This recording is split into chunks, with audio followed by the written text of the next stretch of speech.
দেখেই মাথায় ধরে গেল আগুন, কিচ্ছুটি পেলেন না মডেল।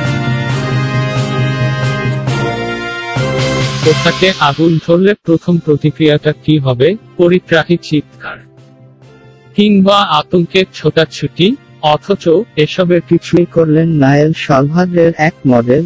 শান্তভাবে হেঁটে গেলেন রো-অ্যাম্প ধরে। আসলে সুন্দরী প্রতিযোগিতায় অংশ নেওয়া ওই মডেল জানতেনই না তার পোশাকে ধরেছে আগুন। সাদা পালক দিয়ে তৈরি বিশাল এক মুকুট পরে যখন রো-অ্যাম্পে প্রবেশ করছেন, তখন পেছনে মশাল হাতে দাঁড়িয়ে ছিলেন এক পুরুষ মডেল। ওই মশালের আগুনই লেগে যায় মুকুটের পালকে। এল সালভাদোরের কুজনহত অঞ্চলের সুন্দরী প্রতিযোগিতায় অংশ নেয়া ওই মডেল জানতে পারেননি আগুন লাগার ঘটনা।